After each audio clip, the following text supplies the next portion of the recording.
മറുനാടിനെ പിടിച്ചതിനോടനുബന്ധിച്ചിട്ട് പലരും ഭയങ്കരമായിട്ട് സെലിബ്രേറ്റ് ചെയ്യുന്നു, ആഘോഷക്കളരിയാണ്.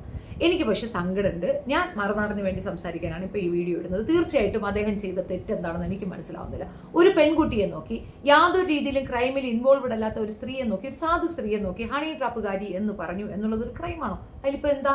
ആ ചാനൽ കാണുന്നവർ എന്താണ് ആഗ്രഹിക്കുന്നത് അതല്ലേ അയാൾക്ക് കൊടുക്കാൻ പറ്റും. ഇപ്പോൾ നമ്മുടെ നാട്ടിൽ പല കാറ്റഗറി ആയിട്ട് ആളുകളുണ്ട്. അതിൽ ഒരു കാറ്റഗറി എന്താണെന്ന് പറഞ്ഞു കഴിഞ്ഞാൽ പോൺ സൈറ്റ് വീഡിയോ കാണുന്ന ഒരു പ്രത്യേകതരം ആൾക്കാരാണ്. മലം തലയിൽ നിറച്ച മല വാർത്തകൾ കാണുക, മല ന്യൂസുകൾ അല്ലെങ്കിൽ മല രീതിയിലുള്ള കാര്യങ്ങൾ കാണാൻ ആഗ്രഹിക്കുന്ന ആൾക്കാരാണ്. അവർക്ക് വേണ്ടത് എന്താണോ അതാണ് അയാൾ കൊടുക്കുന്നത്. അപ്പോൾ അയാൾക്കെതിരെ ഒരു കേസൊക്കെ കൊടുക്കുന്നത് വെറുതെ ആണെന്നാണ് എൻ്റെ അഭിപ്രായം. ഞാനൊരു കേസ് കൊടുത്തിട്ടുണ്ട്. 2024 ഈ സ്ത്രീ കൊടുത്ത കേസിനാണ് 2025 അയാൾക്ക് അറസ്റ്റ് വന്നിട്ടുള്ളത്. ഞാൻ 2025 കൊടുത്തിട്ടുള്ളത്. ഇനി 2026 അയാൾക്ക് ഒരു അറസ്റ്റ് കിട്ടിയിരുന്നെങ്കിൽ ഭാഗ്യം. ഞാൻ വിദേശ വനിതയാണെന്നും മാത്രമല്ല 69 ദിവസം ജയിലിൽ കിടന്നു എന്നൊക്കെയാണ് പറയുന്നത്. ഇത് തെളിയിക്കണമേ, തെളിയിച്ചില്ലെങ്കിൽ മറുപടി വേറെ ഉണ്ടാവുമേ. അതും പെൺവാണിഫ കേസിലാണ്. ഓർത്തു നോക്കിക്കുക, എത്രത്തോളം അപമാനിക്കാമോ അത്രത്തോളം അപമാനിച്ചതാണ്. എന്നാലും ഞാൻ അവന് മാപ്പ് കൊടുക്കുകയാണ്. കാരണം വീട് കിടക്കുന്നവരെ ചവിട്ടുന്നത് ഒരു നല്ല കാര്യമൊന്നുമില്ലല്ലോ. അതുകൊണ്ട് തന്നെ ഞാൻ മാപ്പ് കൊടുക്കാൻ തയ്യാറാണ്. നവാസ് ടിവിയുടെ ചാനലിൽ പോയി കണ്ടു. പുള്ളി ഭയങ്കര സന്തോഷത്തില്ല. എനിക്ക് അത്രയും സന്തോഷമൊന്നും തോന്നില്ല. അതൊക്കെ ബോറാണ് കേട്ടോ. നമ്മൾ ഒരുത്തനെ ചവിട്ടുമ്പോഴത്തേക്കേ ചെയ്യരുത്. പിന്നെ നവാസ് ടി വി എന്ന് പറയുന്ന പുള്ളിക്കാരെ വിൻസ് ടി വി, നവാസ് എന്നാണ് പേര്. അപ്പോൾ പുള്ളിയുടെ ഒരു അഭിപ്രായത്തിൽ എന്ന് പറഞ്ഞാൽ ഇതെന്തോ ആർട്ടിക്കുലേറ്റ് ചെയ്തതാണ്. അപ്പോൾ കുറച്ച് ഭാഗം ഞാൻ ഇവിടെ വെക്കാം, അതൊന്ന് കേട്ട് നോക്കൂ. രാജ്യത്തിന്റെ അല്ലെങ്കിൽ നമ്മുടെ നാട് നശിപ്പിക്കുന്ന മുഖ്യമന്ത്രിക്കെതിരെ വിളിക്കുന്ന അഘോര മുദ്രാവാക്യം എൻ്റെ പ്രിയപ്പെട്ട പ്രേക്ഷകരായിട്ടുള്ള നിങ്ങളൊന്ന് കാണുക. കണ്ടതിന് ശേഷം ജാമ്യം കിട്ടിയതിനു ശേഷം വരുന്ന ആ കാര്യം കൂടെ നിങ്ങളൊന്ന് കേൾക്കണം കേട്ടോ. നമുക്ക് അന്നേരം വീഡിയോയിലേക്ക് പോവാം.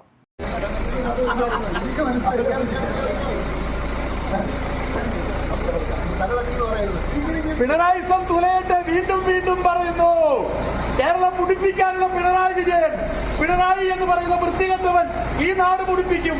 ജനാധിപത്യം സംരക്ഷിക്കാൻ വേണ്ടി ഉടുപ്പിടാതെ ജയിലിൽ പോകുന്നു, ഉടുപ്പിടാതെ ജയിലിലേക്ക് പോകുന്നു. ഞാൻ എന്നെ ഉടുപ്പിടാതെ ജയിലിക്കുള്ളൂ, വീട്ടിൽ നിന്ന് പിടിച്ചോണ്ടാണ്. പിണറായി വിജയൻ എന്ന വൃത്തികെട്ടവൻ ഈ നാട് ഭരിക്കുമ്പോൾ അഭിപ്രായം പറയുന്നവർ ജയിലിലടയ്ക്കും. ഭക്ഷണം കഴിച്ചോണ്ടിരുന്നല്ലേ പ്രായമായ അപ്പന്റെ അമ്മയുടെ മുമ്പിൽ വെച്ച് പിടിച്ചോണ്ട് പോന്നു. എന്നോട് പിടിച്ചോണ്ട് പോന്നു. എനിക്കറിയത്തില്ല, എന്നോട് പറഞ്ഞില്ല. എന്നോട് പറഞ്ഞിട്ടില്ല, എനിക്കറിയില്ല. എന്നെ പിടിച്ചോണ്ട് വന്നു. കേസ് എന്താണെന്നൊക്കെ പറയാമെന്ന് പറഞ്ഞു. അറസ്റ്റ് ചെയ്തു. ഞാൻ സ്ത്രീത്വത്തെ അപമാനിക്കത്തില്ല. തട്ടിപ്പുകാർക്കെതിരെ അഴിമതിക്കെതിരെ പോരാടും. പിണറായി തുലയട്ടെ, അഴിമതിയുടെ വീരൻ. മകൾക്ക് വേണ്ടി തട്ടിപ്പ് നടത്തുന്ന മുഖ്യമന്ത്രി, അതിന് ഓശാന പിടിക്കുന്ന പോലീസുകാർ ഈ നാട് മുടിപ്പിക്കും. അവസാന ശ്വാസം വരെ പിണറായിയുടെ വിരുദ്ധീകരണത്തിനെതിരെ പോരാടും. കേസുകളുണ്ടല്ലോ ഇത്തരത്തിൽ, എല്ലാം കള്ള കേസ്. ഒരു കേസിൽ തന്നെ ജയിലടച്ചിട്ടില്ല. വീണ്ടും ഷർട്ടിടാൻ അവസരം കിട്ടിയില്ല. മർദ്ദിച്ചില്ല, പിടിച്ചോണ്ട് പോകുന്നു. പ്രായമായ അപ്പന്റെ അമ്മയുടെ മുമ്പിൽ ഇരുന്ന് ഭക്ഷണം കഴിച്ചപ്പോ എന്നെ പിടിച്ചോണ്ട് പോകുന്നു. അനുവദിക്കുന്നില്ലേ? അവരെന്നെ പിടിച്ചോണ്ട് പോകുന്നു. വരൂ, ആരെ വിളിക്കാൻ. അപ്പൊ വീണ്ടും ജനാധിപത്യം സംരക്ഷിക്കാൻ ഞാൻ ജയിലിലേക്ക് പോകുന്നു. സിന്ദാബാദ് പിണറായി തുലയട്ടെ.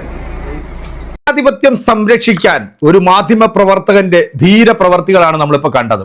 ഷർട്ട് ഇടാൻ പോലും അവസരം നൽകിയില്ല. കാരണം അത്രയും ഭയാനകമായ രീതിയിലാണ് പോലീസ് ഇടപെട്ടിരിക്കുന്നത്. അപ്പനും അമ്മയുടെയും മുമ്പിൽ നിന്ന് കഞ്ഞി കുടിച്ചുകൊണ്ടിരിക്കുന്ന സമയത്ത് ഷർട്ട് ഇടാൻ പോലും അവസരം നൽകാതെ എടുത്തോണ്ട് പോയിട്ടുള്ള ഈ ഒരു നാടകത്തെ കുറിച്ചിട്ട് എൻ്റെ പ്രിയപ്പെട്ട പ്രേക്ഷകരായിട്ടുള്ള നിങ്ങൾക്ക് എന്താണ് പറയാനുള്ളത്?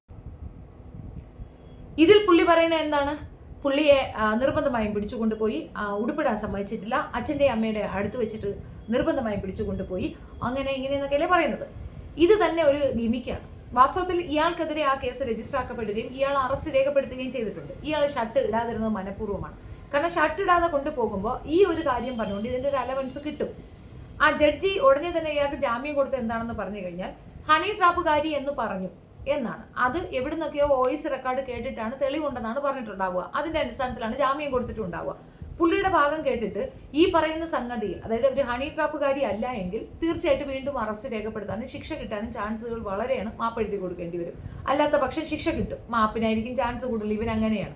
എവിടെ ആരെ എന്ത് തോന്നിയ ദിവസം പറയും, പിന്നെ പോയി മാപ്പ് എഴുതി കൊടുക്കുകയാണ് ഇവന്റെ പരിപാടി. അപ്പോൾ കേസുകൾ ഒരുപാട് കേസുകളുണ്ട്, എല്ലാം കള്ളക്കേസാണെന്ന് പറയുന്നത്. എല്ലാം കള്ളക്കേസാണെങ്കിൽ ഈ കള്ളക്കേസ് എടുക്കുന്ന ആൾക്ക് പ്രശ്നം വരത്തില്ലേ? കോടതി അവരെ കർശനമായിട്ട് വിലക്കും, നിരീക്ഷിക്കും, വഴക്ക് പറയും, പല രീതിയിൽ പ്രശ്നം അവർക്കുണ്ടാകും.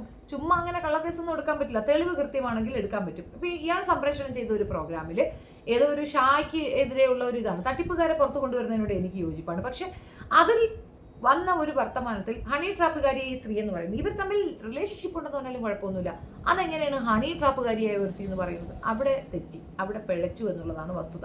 അപ്പോൾ ഈ വിഷയത്തിൽ ഇതിന് ശേഷം, അതായത് ഇയാളെ പിടിച്ച് അറസ്റ്റ് ചെയ്തതിന് ശേഷമുള്ള ഒരു കുറച്ച് ഭാഗം കൂടെ കാണാം. ഇതിന്റെ അകത്ത് വിജയത്തിന്റെയോ തോൽവിയോ ഒന്നും പ്രശ്നമില്ല. ഇതെന്താണെന്ന് വെച്ച് കഴിഞ്ഞാൽ എന്തിനോ വേണ്ടി സർക്കാർ ഇപ്പോഴും എന്നെ വേട്ടയാടുന്നു. അപ്പോൾ എന്നെ പോലീസ് വന്ന് അവിടെ ഒന്ന് അറസ്റ്റ് ചെയ്യുമ്പോൾ, അതായത് ഞാൻ എൻ്റെ അപ്പനും അമ്മയ്ക്ക് 90 വയസ്സേ അപ്പനും അമ്മയാണ്, അവരുടെ വലിയൊരു ആഗ്രഹമായിരുന്നു എൻ്റെ കൂടെ 10 ദിവസം താമസിക്കാൻ. അപ്പനുള്ള ആരോഗ്യമില്ല, പക്ഷെ അമ്മയുടെ ആഗ്രഹം കാരണം ഞാൻ അവരെയും കൊണ്ട് 2 ദിവസം വീട്ടിൽ താമസിച്ച് പതിയെ വണ്ടി ഓടിച്ച് ഞാൻ ഇവിടെ എത്തി. വരുന്ന വഴിക്ക് തന്നെ എനിക്ക് സംശയം തോന്നിയിരുന്നു ആരോ എന്നെ പിന്തുടരുന്നത്.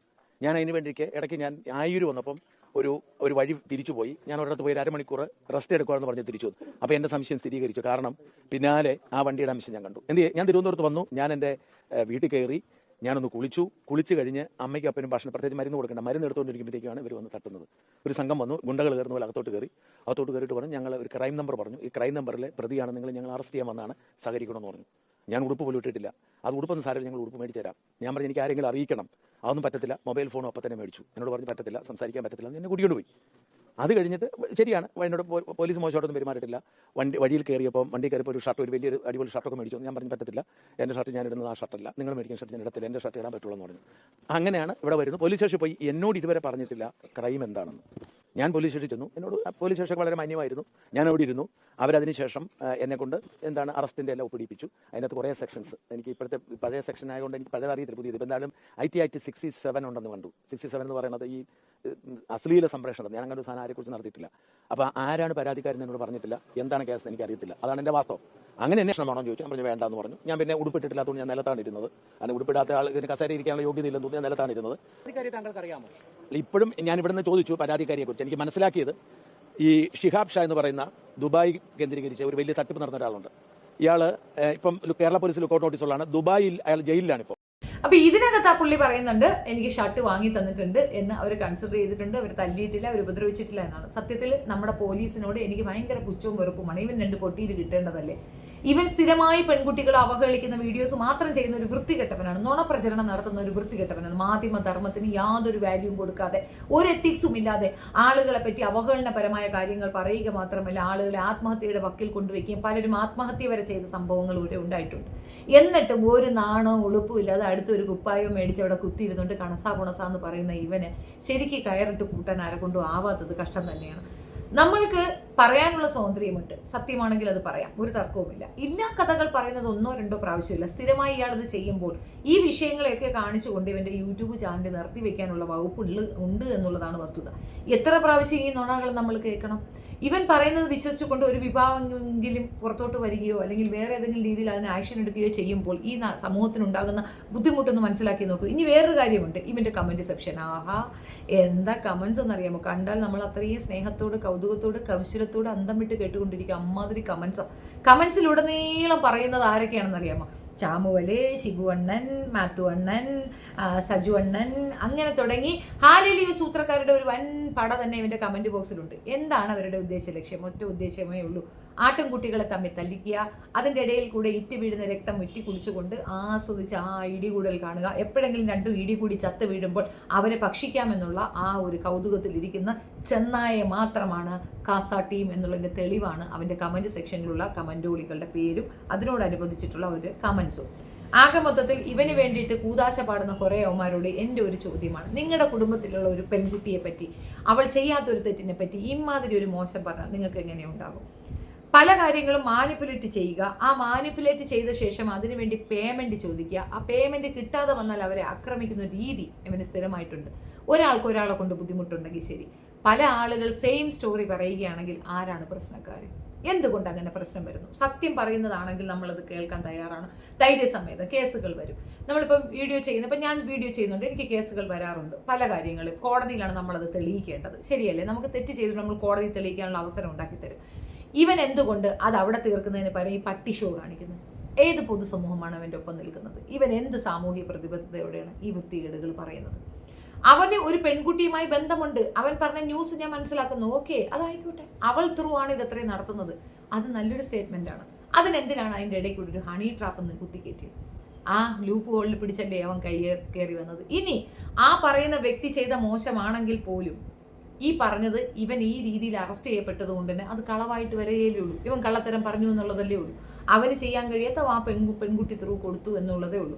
തട്ടിപ്പുകൾക്കൊന്നും ഞാൻ ഒരു കാരണവശാലും അനുകൂലിക്കത്തില്ല. പക്ഷേ ചില വൃത്തികേടുകൾക്ക് ഇങ്ങനെയും മറുപടി പറയാൻ പറ്റുള്ളൂ. ബോച്ചെ ചെയ്തപ്പോഴത്തേക്ക് നമ്മൾ എന്താ പറയുക, പലരും അനുകൂലിച്ച് ബഹളം വയ്ക്കുന്നുണ്ട്. എനിക്ക് ഒരിക്കലും അനുകൂലിക്കാൻ പറ്റത്തില്ല. തെറ്റാണെങ്കിൽ തെറ്റ് എന്ന് പറയുന്നതാണ് എൻ്റെ ശരി.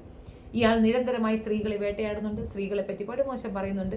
വാക്കുകൾ നമ്മൾ അളന്ന് പറയണം. എറിഞ്ഞ കല്ലും പറഞ്ഞ വാക്കും തിരിച്ചെടുക്കാൻ പറ്റില്ല എന്നൊരു അവസ്ഥയുണ്ട്. ആ മോശപ്പെട്ട ഒരു രീതിക്ക് തടയിടാൻ ഇവൻ്റെ അറസ്റ്റ് കൊണ്ട് സാധിക്കുമെന്ന് തെറ്റിദ്ധരിച്ചവർ മ്ലേച്ഛന്മാരാണെന്ന് ഞാൻ പറയും. കാരണം നടക്കൂല. ഇവന് ലോപലേശം പോലും നാണമോ മാനമോ ഇല്ല. ഏതിൽ എങ്ങനെ റീച്ച് എന്നതാണ് അവൻ ഉദ്ദേശിക്കുന്നത്. ഇവൻ എന്തിനു പിടിച്ചു എന്നുള്ളതാണ് പോലീസുകാർ ഇപ്പോൾ ആലോചിക്കുന്നത്. പക്ഷെ പിടിക്കേണ്ട ഒരു കാര്യം ഉണ്ടായിരുന്നു. അവനെ അറസ്റ്റ് ചെയ്യത്തില്ലെന്നും അവനെ പിടിക്കത്തില്ല എന്നുള്ള അവൻ്റെ ആ ധാർഷ്ട്യം അതിനൊരു മുற்றுപുള്ളി വെച്ചു എന്നുള്ളതാണ്. എത്ര പ്രൊട്ടക്റ്റീവ് ആയിരുന്നാലും ഏത് രീതിയിലൊക്കെ ആയിരുന്നാലും ഇവൻ്റെ പേർക്ക് അന്യായമായ കേസുകൾ ഒരുപാടുണ്ടെന്നാണ് ഞാൻ അറിഞ്ഞിട്ടുള്ളത്. ഞാനും കൊടുത്തിട്ടുണ്ട്. ബിക്കോസ് 69 ദിവസം എൻ്റെ ജയിൽവാസം മറുനാടൻ തെളിയിക്കണം. മറുനാടൻ മലയാളിയുടെ വാർത്താ ചാനലിൽ വന്ന ഫേക്ക് ആയിട്ടുള്ള ഒരു കാരണം കൊണ്ട് ഞാനും എൻ്റെ കുട്ടികളും അനുഭവിക്കുന്ന മാനഹാനി നിസ്സാരമല്ല. നമ്മൾ കൊടുത്താൽ കേസുകൾ എടുക്കാതെയും ഇതുപോലുള്ളവർ കൊടുത്താൽ കേസുകൾ എടുക്കുകയും ചെയ്യുമ്പോൾ എനിക്ക് അസൂയയല്ല തോന്നാറ്, അഭിമാനമാണ്. കാരണം നല്ല കാര്യം, അവർക്കെങ്കിലും ഹോൾഡ് ഉണ്ടല്ലോ. നമുക്കില്ലാത്തൊരു ഹോൾഡ് അവർക്കുള്ളതിൽ അഭിമാനിക്കാമെന്നുള്ളതേ ഉള്ളൂ.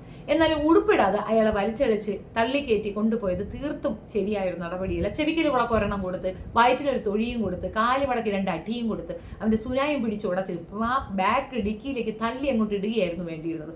പകരം ഈ രീതിയിൽ അപമാനിച്ച് അദ്ദേഹത്തിനെ കൊണ്ടുപോയതിനോട് എനിക്ക് ഭയങ്കര വിയോജിപ്പാണ്. എൻ്റെ വിയോജിപ്പ് ഞാൻ ഇവിടെ രേഖപ്പെടുത്തിയിരിക്കുന്നു. നാളെ തിരുവനന്തപുരത്ത് പോയി സെക്രട്ടേറിയറ്റ് പഠിക്കൽ അവിടെ ഇരുന്നു കൊണ്ട് കുത്തിയിരിപ്പ് സത്യാഗ്രഹവും പട്ടിണി സമരവും ഒക്കെ ചെയ്യാനാണ് താല്പര്യപ്പെടുന്നത്. എൻ്റെ കൂടെ പാർട്ടിസിപ്പേറ്റ് ചെയ്യാൻ താല്പര്യമുള്ളവർക്ക് എല്ലാവരും വരാം. ഞാൻ ബിരിയാണി വാങ്ങിച്ചു തരുന്നതായിരിക്കും. ഞാൻ മാത്രമാണ് സത്യാഗ്രഹം, നിങ്ങൾക്ക് ഞാൻ ബിരിയാണി വാങ്ങിച്ചു തരും. കാരണം സെലിബ്രേഷൻ ഈസ് സെലിബ്രേഷൻ ഓൾവേസ്. അങ്ങനെ സെലിബ്രേറ്റ് ചെയ്യേണ്ട ഒരു സംഗതി തന്നെയാണ് ഇത്. നിങ്ങളുടെ അഭിപ്രായം കമൻറ്റിൽ രേഖപ്പെടുത്തും. എനിക്കിത് സന്തോഷകരമായ ഒരു കാര്യമായിട്ടാണ് തോന്നിയത്. പക്ഷേ എനിക്ക് പ്രതിഷേധമുണ്ട്. കാരണം എത്തിക്കലി ഇതൊരിക്കലും കറക്റ്റല്ല. ഇങ്ങനെയല്ല പോലീസ് ചെയ്യേണ്ടത്. പോലീസ് ഇങ്ങനെയല്ല, നമ്മൾ ഇങ്ങനെയല്ല പോലീസിനെ കണ്ടിട്ടുള്ളത്. 2 പൊട്ടിക്കാത്ത പോലീസിനോട് എൻ്റെ പ്രതിഷേധം ഞാൻ വളരെ വൈകാരികമായി ഇവിടെ രേഖപ്പെടുത്തുന്നു. അല്ല ലെവൽ അത് അല്ലടാ. നിനക്ക് എല്ലാവരെയും സംശയം വന്നിട്ട് പൊളിറ്റിക്കൽ ഇസ്ലാമിന് സംശയം വരാത്ത എന്താ? പൊളിറ്റിക്കൽ ഇസ്ലാം അല്ല അല്ലേ? അവർ പാവങ്ങൾ, അവർക്ക് വേറെ പണിയുണ്ട്. അക്കൂസ് വിളിച്ചിട്ട് ജയിലിൽ പോകാൻ നിൽക്കുകയല്ലേ ആൾക്കാർ. ഏതായാലും പണി അണ്ണാക്കി കിട്ടിയല്ല. ഇനിയിപ്പം അത് ആ പയ്യൻ്റെ തലയിലിട്ടിട്ട് ഇനി അവനാണ് പൊളിറ്റിക്കൽ ഇസ്ലാമിൻ്റെ വക്താവെന്നൊക്കെ നീ വേണമെങ്കിൽ പറയും. നീ ഉന്തി തള്ളി വലിയൊരു ചായവൊക്കെ ചാച്ച് കൊണ്ടുവരും. നീ വേണമെങ്കിൽ PV അൻവറാണ് ഇത് ചെയ്തതെന്ന് വേണമെങ്കിൽ പറഞ്ഞാലും പറയും. ഇനിയിപ്പോൾ അത് പറഞ്ഞാലും ഇല്ലേലും അങ്ങനെയൊക്കെ തന്നെ. നിനക്ക് മാത്രമേ പറ്റുള്ളൂ, ഇപ്പുറത്തുള്ളവരെ കൊണ്ട് പറ്റൂലെന്നാണ് എൻ്റെ വിചാരം. എൻ്റെ അടുത്ത് ചോദിച്ചാൽ ഞാൻ ഇല്ല എന്ന് പറയില്ല, ആന്ന് പറയും. വേണമെങ്കിൽ ആ ക്രെഡിറ്റും കൂടെ ഞാനങ്ങ് എടുക്കും. അത്ര തന്നെ. എന്തായാലും എൻ്റെ വക ഒരു ഇൻഡാസ് ഞാൻ കൊടുത്തിട്ടുണ്ട്. കേട്ടാക്കണുവാകെ ഈ വർഷം എന്തായാലും കേട്ടതില്ല. അടുത്ത വർഷം നിനക്ക് എൻ്റെ വക ഒരു അറസ്റ്റ് ഞാനും തരുന്നുണ്ട്. നല്ല ഫസ്റ്റ് ക്ലാസ് അറസ്റ്റ്. ആ രീതിയിൽ എൻ്റെ വ്യക്തിഹത്യ നടത്തിയ എല്ലാ അലവലാതി ചാനലുകൾക്കും ഞാൻ എന്തായാലും തരുന്നുണ്ട് ഒരെണ്ണം. കേട്ടാ, അതാ ഇതുപോലെ ഇരിക്കും പോക്കൃത്തരം പറഞ്ഞു കഴിഞ്ഞാൽ. ഒരു സ്ത്രീത്വത്തെ അപമാനിക്കുക എന്ന് പറയുന്നതിൻ്റെ ക്രൈം ലെവൽ എന്താണെന്ന് ഇത് മനസ്സിലാക്കുക. അതല്ല എന്നും അത് തെറ്റായ ഒരു സ്റ്റേറ്റ്മെൻ്റ് ആണെന്നും അതിൽ കൂടെ എനിക്ക് മാനഹാനി ഉണ്ടായി എന്നും പറഞ്ഞാൽ കിട്ടുന്നത് എന്താണെന്നുള്ളത് കാത്തിരുന്ന് കണ്ട്. നാണല്ലടാ, സത്യമായിട്ട് ഭയങ്കര നാണം കിടപ്പി. അതില്ലടാ, അച്ഛനും അമ്മയും നോക്കാൻ ആരും ഇല്ലേനു. നീ വലിയ കൃഷിക്കാരനൊക്കെ ആയിട്ട് നിന്റെ കൃഷിപ്പണി മാത്രമേ പറ്റുന്നുള്ളൂ. അച്ഛനെ അമ്മയെ നോക്കി കൃഷിയൊക്കെ നോക്കി വീട്ടിൽ കുത്തിരുന്നൂടെ? എന്തിനാണ് ഈ അപരാധം പറഞ്ഞുകൊണ്ട് ഇറങ്ങണ നാട്ടുകാരെ കയ്യിരിക്കുന്ന അടിയത്രയും വാങ്ങിച്ച് കൂട്ടാനായിട്ട്? കേരളത്തിലായതുകൊണ്ട് നീ രക്ഷപ്പെട്ടു. നീ എങ്ങോട്ട് കാണാം, ബീഹാറിലോ UP-യിലോ ഒക്കെ ആയിരുന്നെങ്കിൽ പവനായി ശവമായി ആയിരുന്നേനെ. ഏതായാലും ഓൾ ദ ബെസ്റ്റ്. ഞാൻ നിൻ്റെ ഒപ്പം തന്നെ കേട്ടോ.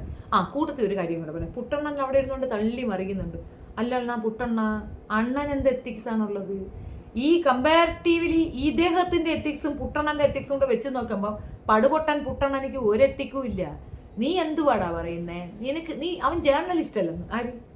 മറുനാടൻ മലയാളി ജേർണലിസ്റ്റ് ആണെന്ന്. ആണോ? നീ ജേർണലിസ്റ്റാണോ? നാരദമുനി, നീ ജേർണലിസ്റ്റാ? എടാ, കൂടെ ജോലി ചെയ്യുന്നവർക്ക് ശമ്പളമെങ്കിലും കൊടുക്കും മറുനാടൻ. നീ കൊടുക്കാറുണ്ടോ? ആളെ പറ്റിച്ചോ അപരാധം പറഞ്ഞോ കിട്ടുന്ന പൈസയിൽ ഒരു പങ്ക് എന്തായാലും കൂടെ ജോലി ചെയ്യുന്നവർക്ക് അങ്ങേര് കൊടുക്കുന്നുണ്ട്. നീ കൊടുക്കാറുണ്ടാ? 10 പൈസ ആർക്കും കൊടുക്കത്തില്ല. എന്തിനധികം ചിന്ന വയസ്സിൽ പുട്ട് കട്ട് തിന്ന പുട്ടുകള്ള. നിനക്കെന്താ അവകാശോട് അങ്ങേരെ പറയാനായിട്ട്? ഇതാണ് അവന്മാരെ യൂണിറ്റി. ഏറ്റവും എളുപ്പമാണ് അവന്മാരെ തൊലയ്ക്കാൻ. കാരണം നല്ല യൂണിറ്റി ഉള്ളതാണ്. ഹാലലിയ, സൂത്രം കർത്താവേ, സൂത്രം. നല്ലത് വരട്ടെ, പള്ളിയിൽ പോയി പ്രാർത്ഥിച്ചാൽ മതി. എൻ്റെ വക 50 രൂപയുടെ ഒരു മെഴുകുതിരി ഞാൻ നിനക്ക് വേണ്ടി ഗിഫ്റ്റ് അയച്ചു തരുന്നതായിരിക്കും. മലനാട കൊണ്ടുവച്ച് പ്രാർത്ഥിച്ചിടണം, മൊട്ടട്ടെ, പിണറായി വിജയൻ പൊട്ടി തെറിയട്ടെ, അത്ര തന്നെ. അല്ല, ഈ പിണറായി വിജയനെ ഇമാതിരി തെറിയൊക്കെ വിളിച്ചിട്ട് നിന്നെ ആരും പിടിച്ചോണ്ട് പോകാനില്ലേടാ അളിയ? അതെന്താടാ അങ്ങനെയൊക്കെ പറയാൻ പറ്റും? പിണറായി വിജയൻ എന്ന് പറയുന്നത് അത്ര ചീപ്പായിട്ടുള്ള ഒരാളാണ്, മുഖ്യമന്ത്രിയല്ലേടാ, ഒരു റെസ്പെക്റ്റ് ഒക്കെ. ഏതായാലും ഞാൻ അതിന് ഒരു ഇൻഡാസ് അവിടെ നിന്ന് കിട്ടുവാണെങ്കിൽ യുറേക്ക സൂപ്പറായിരുന്നു. Thank you so much. Video ഇഷ്ടപ്പെടുകയാണെങ്കിൽ ലൈക്ക് ചെയ്യണം, ഷെയർ ചെയ്യണം and subscribe my channel. Comments are important. നിങ്ങൾ കമൻറ്റ്സ് ഇടണം. വൾഗർ കമൻറ്റിന് ഞാൻ തിരിച്ച് മറുപടി ഒരു വീഡിയോ ആയിട്ട് തന്നെ ചെയ്യും. നല്ല കമൻസിന് നന്ദി അവിടെ താഴെ തന്നെ ഉണ്ടാവുകയും ചെയ്യും. നിങ്ങളുടെ കമൻറ്റ്സ് ഇമ്പോർട്ടൻ്റ് എന്ന് പറയുന്നത് ഒരുപാട് റിപ്പോർട്ടുള്ളത് കാരണം എൻ്റെ ചാനൽ ആരിലേക്കും റീച്ച് ആകുന്നില്ല. കമൻറ്റ്സ് ഇട്ടാൽ റീച്ച് ആകാനുള്ള ചാൻസ് ഉണ്ടെന്ന് പറഞ്ഞു technician. So please do the needful. Thank you.